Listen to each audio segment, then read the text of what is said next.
ಈಗ ಧೂಮಾವತಿ ಮತ್ತೆ ನೀವು ಹೇಳಿದ್ರಿ ಚೌಡಿ ಅಂತ ಹೇಳಿ, ಧೂಮಾವತಿನ ನಾವು ಹೊಲ್ಸ್ಕೊಳ್ಳೋದು ಕಷ್ಟ ಆಗುತ್ತಾ ಇಲ್ಲ ಮಹಾಕಾಳಿನ ಹೊಲ್ಸ್ಕೊಳ್ಳೋದು ಕಷ್ಟ ಆಗುತ್ತಾ? ಯಾವುದು ಈಸಿ ಅಂದರೆ ಬೇಗ ಭಕ್ತರಿಗೆ ಒಲಿಯುವಂಥ ದೇವತೆ ಯಾರು? ದೇವತೆಗಳು ಯಾವುದೇ ಈ ದಶಮಹಾವಿದ್ಯೆಯಲ್ಲಿ ದಶದೇವತೆಗಳು ಏನಿದಾವೆ ಇವು ಯಾವ ಬೇಗ ಒಲಿಯೋದಿಲ್ಲ. ಸಾಧನೆ ಯಾರು ಮಾಡ್ತಾರೆ ಆ ದೇವಿ ಹೆಸರ ಮೇಲೆ ಅವ್ರಿಗೆ ಹೋಗೋದು. ಈಗ ಧೂಮಾವತಿ ಅಂದರೆ ನಮ್ಮ ಮನೆಯಲ್ಲಿ ಕೂಡ ಧೂಮಾವತಿ, ಎಲ್ಲರ ಮನೆಯಲ್ಲೂ ಧೂಮಾವತಿ. ಅದು ಗೊತ್ತಾ ನಿಮಗೆ? ಧೂಮಾವತಿ ಅಂತ ದೇವಿಗೆ ಯಾಕೆ ಹೆಸರು ಬಂತು ಗೊತ್ತಾ ನಿಮಗೆ? ಗೊತ್ತಿಲ್ಲ. ಕಸ ಹೊಡಿತೀವಲ್ಲ ಪೊರಕೆ, ಆ ಪೊರಕೆ ಯಾರ ಮನೆಯಲ್ಲಿ ಇರ್ತದೋ ಅವ್ರ ಮನೆಯಲ್ಲಿ ಧೂಮಾವತಿ ಇದ್ದಾಳೆ ಅಂತ ಲೆಕ್ಕ. ಆ ಪೊರಕೆನ ನಾವು ಪೂಜಿಸ್ತಾ ಹೋದ್ರೆ ಸಾಕು. ಆ ತಾಯಿಗೆ ಮೂರ್ತಿ ಇಟ್ಟು ಪೂಜೆ ಮಾಡುವಂತ ಅವಶ್ಯಕತೆ ಇಲ್ಲ. ಧೂಮಾವತಿ ಅಂದ್ರೆ ಪೊರಕೆ. ಆ ಪೊರಕೆಯಲ್ಲೇ ಪ್ರಯೋಗ ಮಾಡೋದು, ವಾಮಾಚಾರ ಪ್ರಯೋಗ ಎಲ್ಲ. ಈ ಮಾಟ ಮಂತ್ರ ಏನಿದಾವಲ್ಲ, ಮಾಟ ಮಾಡೋದೆಲ್ಲ ಧೂಮಾವತಿ ಹೆಸರ ಮೇಲೆ, ಆ ಪೊರಕೆ ಮೇಲೆ ಪ್ರಯೋಗ ಮಾಡ್ತಾರೆ. ನಿಜವಾದ ಸಾಧಕ ತಿಳ್ಕೊಂಡಿರೋ ಅದರಲ್ಲೆಲ್ಲ ದಶಮಹಾವಿದ್ಯೆ ಗ್ರಂಥದಲ್ಲಿ ಕೊಟ್ಟಿದ್ದಾರೆ, ಇದ್ರ ಬಗ್ಗೆ ಉಲ್ಲೇಖ ಇದೆ. ಈ ಸಂಮೋಹನ ಮಾಡ್ತಾರಲ್ಲ, ಸಂಮೋಹನ ಒಳ್ಳೆ ವಿಷಯ ಕೇಳಿದ್ರೆ. ಅಂದ್ರೆ ಇವಾಗ ನಾನು ಯಾವುದೋ ಒಂದು ಚಿತ್ರದಲ್ಲಿ ನೋಡಿದ್ದೆ, ಒಬ್ರು ಹೀರೋಯಿನ್ ಕಣ್ಣಲ್ಲಿ ಕಣ್ಣಿಟ್ಟು ನೋಡಿ ಅವ್ರ ಹಂಗೆ ಕರ್ಕೊಂಡೋಗಿ ಅವ್ರ ಕಿಡ್ನಿ ಕಿತ್ಕೊಂಡ್ಬಿಡ್ತಾರೆ. ಸುಳ್ಳು, ಅದೆಲ್ಲ ಸುಳ್ಳು. ಸಂಮೋಹನ ಅಂದ್ರೆ, ಈಗ ನಾವು ಸಂಮೋಹನ ಅಂತೀವಿ, ಸಂಮೋಹನ ಹೆಸರು ಬಂದಿರೋದು ಇದು ಸಂಸ್ಕೃತದಲ್ಲಿ. ಮೇಸ್ಮೇರಿಸಮ್ ಮತ್ತು ಹಿಪ್ನಾಟಿಸಮ್ ಅಂತಾರೆ, ಅದು ಇಂಗ್ಲಿಷ್ ನಲ್ಲಿ ಬಂತು. ಹಿಪ್ನಾಟಿಸಮ್, ತ್ರಾಟಕ ಇದು ಏನಿದೆ ಆಡು ಭಾಷೆ ಲೋಕಾರೂಢಿಯಲ್ಲಿ ಎಲ್ಲಾ ಕಡೆನೂ, ಇದು ಹಿಂದಿಯಲ್ಲಿ ಕೂಡ ಅಂತಾರೆ. ತ್ರಾಟಕ ಅನ್ನೋ ಶಬ್ದ ಎಲ್ಲ ಕಡೆನೂ ಪಸರಿಸ ಆಗಿದೆ ಇದು. ಇದಕ್ಕೆ ಕುಂಡಲಿನಿ ಯೋಗದಲ್ಲಿ ಹೋಗ್ಬೇಕು. ಇದು ಕಣ್ಣು ತೆಗೆದು ಸೂರ್ಯನ ನೋಡಿ ನೀನು ಹಿಪ್ನಾಟಿಸಮ್ ಮಾಡುವಂತಲ್ಲ. ಇದು ಕಣ್ಣುಗಳನ್ನ ಮುಚ್ಚಿಕೊಂಡು ಏನಿದೆ ಎರಡೂ ಕಣ್ಣನ್ನ ನಾಭಿಗೆ ತರಬೇಕು, ಇಲ್ಲಿ ನೋಡ್ತಾ ಇರಬೇಕು, ಜಪ ಮಾಡುತ್ತಾ. ಇದು ಕುಂಡಲಿನಿ ಯೋಗದಲ್ಲಿ ಬರ್ತದೆ. ಇದನ್ನ ಸಿದ್ಧಿ ಮಾಡಕ್ಕೆ ಸಾಧಾರಣ 2 ರಿಂದ 3 ವರ್ಷ ಬೇಕು.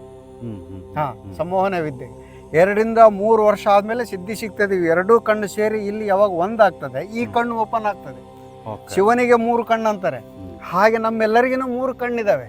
ಒಂದು ಕಣ್ಣು ನಾವು ಮುಚ್ಚಿಬಿಟ್ಟಿದೀವಿ, ಅದು ಕಾಣದಲ್ಲ, ಅದೃಶ್ಯ. ಆ ಕಣ್ಣನ್ನ ಓಪನ್ ಮಾಡ್ಬೇಕಂದ್ರೆ ಇವು 2 ಕಣ್ಣು ಇಲ್ಲಿ ಸೇರ್ಬೇಕು. ಇವು 2 ಕಣ್ಣು ಇಲ್ಲಿ ಸೇರ್ಬೇಕಂದ್ರೆ ಕುಂಡಲಿನಿ ಯೋಗದಲ್ಲಿ ಯಾರು ಹಿಪ್ನಾಟಿಸಮ್ ಪ್ರಾಕ್ಟೀಸ್ ಮಾಡ್ತಾರೋ, ಅದು ಮಾಡ್ತಾ ಮಾಡ್ತಾ ಮಾಡ್ತಾ ಅನುಭವದಿಂದ ನಾವು ಇಲ್ಲಿ ಕಣ್ಣು ಮುಚ್ಚಿರಬೇಕು, ದೃಷ್ಟಿ ಇಲ್ಲಿರಬೇಕು. ದೃಷ್ಟಿ ಇಲ್ಲಿದ್ದಾಗ ಮಾತ್ರ ಅದು ಅಭ್ಯಾಸ ಮಾಡ್ತಾ ಮಾಡ್ತಾ ಮಾಡ್ತಾ ಮಾಡ್ತಾ ಹೋದ ಹಾಗೆಲ್ಲ 2 ಕಣ್ಣುಗಳು ಸೇರಿ ಇಲ್ಲಿ ಒಂದಾಗ್ತದೆ. ಅವಾಗ ಇದು ಒಂದಾದಾಗ ಇದು ಕಣ್ಣು ಓಪನ್ ಆಗ್ತದೆ. ಅದು ಕಾಣೋದಿಲ್ಲ ಯಾರ ಕಣ್ಣಿಗೂ, ಅದು ನಡೀತಾ ಇರ್ತದೆ. ಬಾಹ್ಯ ಜಗತ್ತನ್ನೆಲ್ಲ ನೋಡ್ಬೋದು ನಾವು ಕಣ್ಣು ಮುಚ್ಚಿಕೊಂಡು. ಹಾಗೆ ಕಣ್ಣು ತೆಗೆದ ಮೇಲೆ ಏನೈತಲ್ಲ, ಅವಾಗ ನಾವು ಪ್ರಯೋಗ ಮಾಡ್ಬೇಕು. ನೀನು ಇಲ್ಲೇ ನಿಂದ್ರಂದ್ರೆ ನಿಂತು ಬಿಡ್ತಾನೆ. ಸ್ವಲ್ಪ ನಿಮ್ಮ ಕಣ್ಣು, ನನ್ನ ಕಣ್ಣ ದೃಷ್ಟಿ ನಿಮ್ಮ ಕಣ್ಣ ಮೇಲೆ ಬಿತ್ತು ಅಂದ್ರೆ ಅಲ್ಲೇ ನಿಂತಿರ್ಬೇಕು ನೀವು, ನಾನು ಬರೋವರೆಗೂ. ಅಂದ್ರೆ ಯಾವ ಥರ ಅದೇನು ಬ್ಲಾಕ್ ಮಾಡ್ಬಿಡುತ್ತಾ ಮನುಷ್ಯನ ಬರೋದು ಮನಸ್ಸನ್ನ. ಈ ಒಳಗಡೆ ಅಂತರಾತ್ಮ ಏನಿದೆ, ಅಂತರ ಕ್ರಿಯಾ ಮನಸ್ಸು ಅಂತೀವಿ ನಾವು. ಅದಕ್ಕೆ ನಮ್ಮ ಕ್ರಿಯೆಗಳು ಏನು ಮಾಡ್ತೇವೆ, ಅಂತರ್ ಮನಸ್ಸು ಬೇರೆ, ಬಾಹ್ಯ ಮನಸ್ಸು ಬೇರೆ. ಅಂತರ್ ಮನಸ್ಸನ್ನ ಲಾಕ್ ಮಾಡೋದೇ ಸಂಮೋಹನ. ಅಂತರ್ ಮನಸ್ಸನ್ನ ಲಾಕ್ ಮಾಡಿಬಿಡ್ತೀವಿ ನಾವು. ಅಂತರ್ ಮನಸ್ಸು ಲಾಕ್ ಮಾಡಿದಾಗ ಮನುಷ್ಯ ಕಲ್ಲಿನ ಸಮಾನ, ಮುಂದೆ ಮರದ ಸಮಾನ ಆಗ್ತಾನೆ. ಎಲ್ಲದೂ ಕರೆಕ್ಟಾಗಿರ್ತಾನೆ. ಅವನ ಪಾಡಿಗೆ ಅವನು ಕರೆಕ್ಟಾಗಿರ್ತಾನೆ. ಅವನಿಗೆ ಬುದ್ಧಿ ಭ್ರಮಣೆ ಮಾಡೋದು, ಅಂದ್ರೆ ಬುದ್ಧಿ ವರ್ಕ್ ಆಗದೆ ಮಾಡೋದು. ಬುದ್ಧಿ ವರ್ಕ್ ಆಗದೆ ಇದ್ದಂಗೆ ಮಾಡಿಬಿಡೋದು, ಅಷ್ಟೇ ಕೆಲಸ. ಇವಾಗಿನ ಕಾಲದಲ್ಲಿ ನಡೆಯುತ್ತಾ ಅದೆಲ್ಲ? ಕಲ್ತಿರ್ಬೇಕು, ಕಲ್ತಿರೋ. ಮತ್ತೆ ಈಗೆಲ್ಲ ಪ್ರಾಕ್ಟೀಸ್ ಮಾಡಿಸ್ತಾರೆ, ಎಲ್ಲ ಟ್ರೈನಿಂಗ್ ಕೊಡ್ತಾ ಇದ್ದಾರೆ. ಈಗೆಲ್ಲ ನಿನಗೆ 1 ದಿನದಲ್ಲಿ 2 ದಿನದಲ್ಲಿ 12 ದಿನದಲ್ಲಿ ಅದು ಸಾಧ್ಯ ಇಲ್ಲ, ಅದೆಲ್ಲ ಸುಳ್ಳು.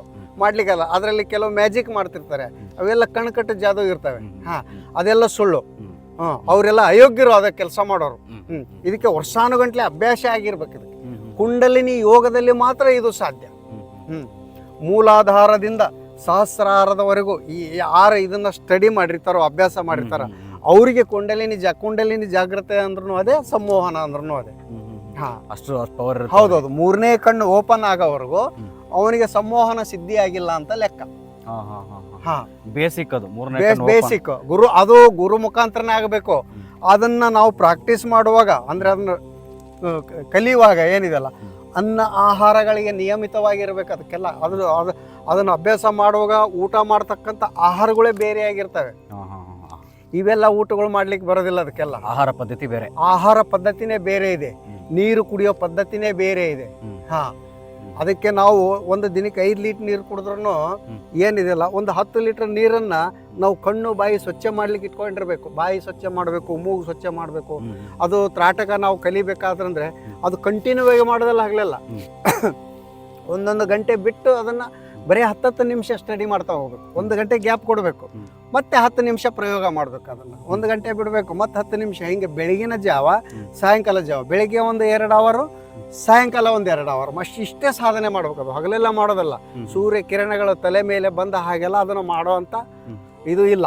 ಅಲ್ಲ, ಇದ್ರ ಜೊತೆ ನೀವೇ ಹೇಳ್ದಂಗೆ ಈ ವನಸ್ಪತಿಗಳು ಬೇಕಾಗತ್ತೆ ಅಂತ ಹೇಳಿದ್ರಿ. ಹಾ, ಸಂಮೋಹನಕ್ಕೆ ಮೋಹನಕ್ಕೆಲ್ಲ ಯೂಸ್ ಆಗುವಂತ ವನಸ್ಪತಿಗಳನ್ನ ಪರಿಚಯ ಮಾಡ್ಕೊಂಡು. ಮೋಹಿನಿ ಅದು ಬೇರೆ, ಅದು ಮತ್ತೆ ಮಾರ್ಗ ಅದು ಬೇರೆ. ಈ ಸಂಮೋಹನ ಅಂದ್ರೆ ಬೇರೆ. ಓಕೆ. ಹಾ ಹಾ, ಮೋಹಿನಿ ಬೇರೆ, ಸಂಮೋಹನ ಬೇರೆ. ಹಾ, ಇದು ಸಂಮೋಹನ. ಮೋಹನ ಅಂದ್ರೆ ಏನು? ನಿನಗೆ ನಾನು ಆಕರ್ಷಣೆ ಮಾಡೋದು, ವಶೀಕರಣ ಮಾಡ್ಕೊಳ್ಳೋದು, ಮೋಹಗೊಳ್ಳು, ಪ್ರೀತಿಯಿಂದ. ಹಾ, ಮೋಹಗೊಳ್ಳುವಿಕೆ. ಅದೇ ಮೋಹನ ಬೇರೆ, ಇದು ಸಂಮೋಹನನೇ ಬೇರೆ. ಸಂಮೋಹನ ಅಂದ್ರೆ ಬೇರೆಯವ್ರನ್ನ ಸಂವಹನೆ ತಗೊಳ್ಳೋದು. ಹಾ, ತಗೊಳ್ಳೋದು, ಬೇರೆಯವ್ರನ್ನ ಕಂಟ್ರೋಲಿಗೆ ತಗೊಳ್ಳೋದು. ಅದಕ್ಕೆ ಕುಂಡಲಿನಿ ಜಾಗೃತಿ ಆಗಿರ್ಬೇಕು. ಹೌದೌದು, ಓಪನ್ ಆಗಿರ್ಬೇಕು. ಅದಕ್ಕೇನು ವನಸ್ಪತಿಗಳ ಅವಶ್ಯಕತೆ ಇಲ್ಲ. ಅದಕ್ಕೆ ಬರೀ ಸಾಧನೆ, ಯೋಗ ಮಾರ್ಗದಲ್ಲಿ ಸಂಮೋಹನ, ಧ್ಯಾನ ಯೋಗದಲ್ಲಿ. ಹಾ, ಅದರಲ್ಲಿ ಮಾತ್ರ ಸಂಮೋಹನ ಕಲಿಲಿಕ್ಕೆ ಸಾಧ್ಯ ಆಗ್ತದೆ. ಅದಕ್ಕೆ ಯಾವುದು ಯಂತ್ರ ಮಂತ್ರ ತಂತ್ರ ವನಸ್ಪತಿ ಯಾವುದ್ರದ್ದು ಅವಶ್ಯಕತೆ ಇಲ್ಲ. ಆರೋಗ್ಯಕ್ಕೆ ಚೆನ್ನಾಗಿರ್ಬೇಕು, ಕಟ್ಟುಮಸ್ತಾಗಿರ್ಬೇಕು. ಆಮೇಲೆ ಆಹಾರ ಪದ್ಧತಿನ ಬದಲಾವಣೆ ಮಾಡ್ಕೊಂಡಿರ್ಬೇಕು. ಬರೀ ಹಸಿ ತರಕಾರಿ ತಿನ್ಬೇಕು, ಅದಕ್ಕೆ ಕುದಿಸಿದ ಮೊಳಕೆ ಕಾಳು ತಿನ್ಬೇಕು. 5 ನಿಮಿಷಕ್ಕೊಂದ್ಸಾರಿ ನೀರು ಕುಡಿತಾ, 1 ಲೀಟರ್ ನೀರು ಕುಡಿದ್ರೆ ಹೊಟ್ಟೆ ಒಳಗಿರ್ತಕ್ಕಂಥ 1/4 ಲೀಟರ್, ಅದ್ರ ಜೊತೆ 1/4 ಲೀಟರ್ ಜಾಸ್ತಿ ಬರ್ಬೇಕು ಹೊರಗಡೆ. ಹೊಟ್ಟೆ ಶುದ್ಧಿಯಾಗಿರ್ಬೇಕು. ಕೊಲೆಸ್ಟ್ರಾಲ್, ಈಗ ನನಗೆ ಹೊಟ್ಟೆ ಬಂದಿದ್ದಿಲ್ಲ, ಬೊಜ್ಜು ಈ ತರ ಇರಬಾರ್ದು. ಕರೆಕ್ಟಾಗಿ ಕಟ್ಟುಮಸ್ತಾಗಿರ್ಬೇಕು ಯುವಕ. ಅದು 25 ವರ್ಷದ ಒಳಗಡೆ, 12 ವರ್ಷದಿಂದ 25 ವರ್ಷ ಒಳಗಡೆ ಇರೋರು ಯಾರಾದ್ರೂ ಮಾಡ್ಬೋದು. ಆದ್ರೆ ಅದನ್ನ ಕಲಿಬೇಕಂದ್ರೆ ಗುರುವಿನ ಮುಖಾಂತರ ಕಲಿಬೇಕು. ಅದಕ್ಕೆ ಸಂಬಂಧಪಟ್ಟಂಗೆ ಬುಕ್ಸ್ ಯಾವ್ದು ಇಲ್ವಾ? ಇದಾವೆ, ಸಾಕಷ್ಟು ಬುಕ್ಸ್ಗಳು ಇದಾರಲ್ಲ. ಅದರಲ್ಲಿ ಬೇಸಿಕ್ ಇಲ್ಲ. ಬೇಸಿಕ್ ಸಿಗೋದು ಗುರುವಿನ ಕಡೆ. ಅಂದ್ರೆ ಚಾವಿ, ಲಾಕ್. ಅದಕ್ಕೆಲ್ಲ ಲಾಕ್ ಮಾಡಿಬಿಟ್ಟಿದ್ದಾರೆ. ಆಲ್ರೆಡಿ ಸಿದ್ಧಿಸ್ಕೊಂಡಿರೋರು ಸಿದ್ಧಿ. ಹಾ, ಗುರು ಮುಖಾಂತರನೇ ಕಲಿಬೇಕು. ಅದನ್ನ ಯೋಗ ಶಾಸ್ತ್ರದಲ್ಲಿ ಬರ್ತಕ್ಕಂಥದ್ದು. ಅದು ಯೋಗದಲ್ಲಿನೇ ಕಲಿಬೇಕು. ಒಂದು ಪರಿಪೂರ್ಣ ಸಂಮೋಹನ ಕಲಿಬೇಕಂದ್ರೆ ಎಷ್ಟು ವರ್ಷ ಆಗ್ಬೋದು? 8 ರಿಂದ 10 ವರ್ಷ ಬೇಕು. ಹೌದಾ? ಹೌದೌದು. 8-10 ವರ್ಷ ಬೇಕಾ? 8-10 ವರ್ಷ ಬೇಕೇ ಬೇಕಾದ್ರೆ. 8-10 ವರ್ಷ ಅಂದ್ರೆ ನೀವು ಇವಾಗಿಂದಾನೇ ಯೋಗ ಪ್ರಾಕ್ಟೀಸ್ ಮಾಡಿದ್ರೆ 10 ವರ್ಷ ಬೇಕು ಕುಂಡಲಿನಿ. ಹೌದೌದು. ಆಮೇಲೆ ಅವ್ರಿಗೆ 3ನೇ ಕಣ್ಣು ಓಪನ್ ಆಗಿರುತ್ತೆ. ಆವಾಗ ಅವ್ರು ಸಂಮೋಹನ ಮಾಡೋಷ್ಟು ಕೆಪಾಸಿಟಿ. ಅವನೇ ಭಗವಂತ, ಅವನೇ ಈಶ್ವರ.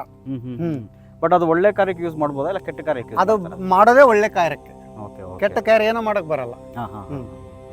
ಅದನ್ನ ಕಬ್ಬಿಣನ ಏನಿದೆ ಅಲ್ಲ, ಅದು 10 ಟನ್ ಕಬ್ಬಿಣ ಇರಲಿ, ಅದನ್ನ ಸೀಳಿ 2 ಭಾಗ ಮಾಡುವಂದ್ರೆ ಆ ಭಾಗ ಮಾಡ್ತಕ್ಕಂಥ ಶಕ್ತಿ ಅವನಲ್ಲಿ ಇರ್ತದೆ ಆ ಸಮಯದಲ್ಲಿ ಸಂಮೋಹನ ಮಾಡಿದಾಗ.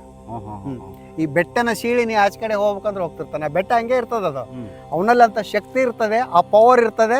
ಅದು ಅದು ಆಗಿದಂಗೆ ತೋರಿಸ್ತದೆ. ವಿದ್ಯುತ್ ಮೇಲೆ ಕೂಡ, ವಿದ್ಯುತ್ ತಂತಿ ಏನಿರ್ತದಲ್ಲ ಅದ್ರ ಮೇಲೆ ಕೂಡ ನಡಿಬಹುದು. ಅಷ್ಟು ಶಕ್ತಿ ಇರ್ತದೆ ಸಂಮೋಹನದಲ್ಲಿ. ಕಲಿಸ್ತಕ್ಕಂಥ ಗುರು, ಕಲಿತಕ್ಕಂಥ ಸಾಧಕ ಕರೆಕ್ಟ್ ಆಗಿರ್ಬೇಕು. ಅದರಲ್ಲಿ ನೀವು ನೋಡಿದ್ದೀರಾ ಅಂತ ಸಂಮೋಹನ ಮಾಡಿದ್ದು? ನೋಡಿದ್ದೀನಿ. ನಾನು ಅದನ್ನ ಟ್ರಯಲ್ ಮಾಡಿದೆ. ನಮ್ಮ ಗುರುಗಳು ಆ ದಾರಿ ತಪ್ಪಿಸಿಬಿಟ್ರು ನನಗೆ. ಬರೀ ನನಗೆ ಈ ತಂತ್ರಶಾಸ್ತ್ರನೇ, ನೀನು ಅಗೋರಿ ಆಗೋ, ಅವ್ರಿಗೆ ಅದನ್ನ ಮಾಡು, ಇವ್ರಿಗೆ ಇದನ್ನ ಮಾಡು, ನಿಂಬೆ ಹಣ್ಣು ತಗೊಂಬ, ಬರೀ ಇದನ್ನೇ ಮಾಡಿಬಿಟ್ರು. ನಿಮ್ಗೆ ಇಂಟ್ರೆಸ್ಟ್ ಇತ್ತು? ಹೌದೌದು. ಅವಾಗಿಂದ ನೀವು ಕಲ್ತಿದ್ರೆ ಬಹುಶಃ ಇಷ್ಟೊತ್ತಿಗೆ ಎಲ್ಲ ಕಲ್ತಿರೋರು.